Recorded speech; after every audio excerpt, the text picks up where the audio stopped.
So now what I want you to do is choose either method 1 or 2, however you like to think of it.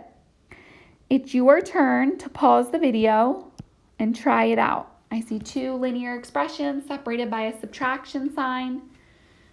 Press play once you've tried it. All right, let's go over. I'm going to use the way that I like to do it, which is the keep, change, change. If you did it the other way and thought of this as a -1 and distributed, you should still get the same exact answer that I'm getting as I do it this way. So I'm going to keep my first expression exactly the same, but now we're changing it so that the 2 expressions are separated by a plus, right? Change subtraction to addition. And now change everything inside of this second set of parentheses. That's always the biggest, maybe misstep people take. So a -x is going to change to a positive x, and a +6 is going to change to a -6 or a -6, however you like to think of it. So now we have addition. So what I'm going to do is I'm going to stack and combine. So 5x plus 6 plus, and line up your like terms. My x should go under the other x. My constant should go under the other constant. Now I notice I have a +6 and a -6. Different signs I'm going to subtract. That just gives me 0. 5x plus x, remember there's an invisible 1 there, so you should have gotten 6x. Do I need that +0 or -0? No. So my final answer you should have gotten is 6x. If you kept the +0, that is fine, I will take it, but adding 0 does nothing. You don't need that there. All right, last one. This one's kind of a harder one. Let's try this one. We're going to try it together. First thing I notice about this example is that there is a plus sign between my expressions.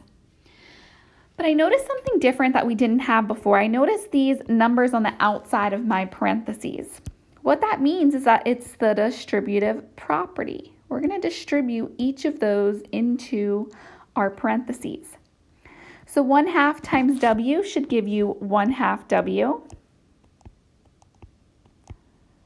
1/2 times 6. Think of an easier way to think of this for you. What's half of 6?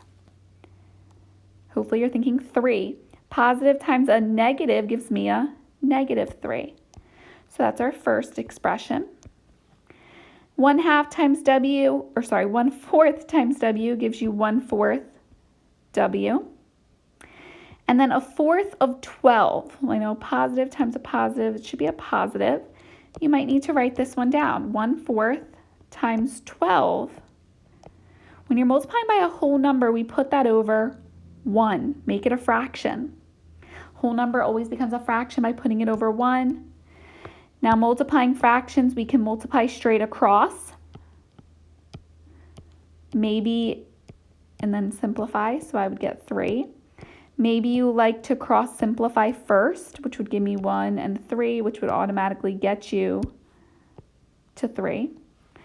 So now I have plus 3. Now we have our addition. We're adding linear expressions. So stack them and combine your like terms. So when you're stacking here, line up your like terms. So I have 1/2 w. My w over here is 1/4 w. We're adding, and now let's do our constants, keep them together. Notice I see a positive and a negative. Opposites we subtract, they're just going to end up canceling. So now I need to add my w's together. Bring your w down. 1/2 plus 1/4. In order to add those, they need to have a common denominator. I'm going to make their common denominator 4 because I can easily change a 2 to a 4 by multiplying by 2. So this would be 2/4. 2/4 plus 1/4 gives me 3/4 w. So my answer here is 3/4 w. Again, if you have +0, I would not take any points off, but we do want it in its most simplified form. So we don't really need that plus 0. It's not doing anything for that expression. So we have 3/4 W. If it cancels, don't even put the 0. Alrighty, that was kind of a lot. Let us know your questions. Hopefully you took the time to write down, pause as you need to, maybe go back, rewatch what you're maybe confused still about. We're going to do a lot of practice with this. So let us know your questions and we'll help you out. Thanks.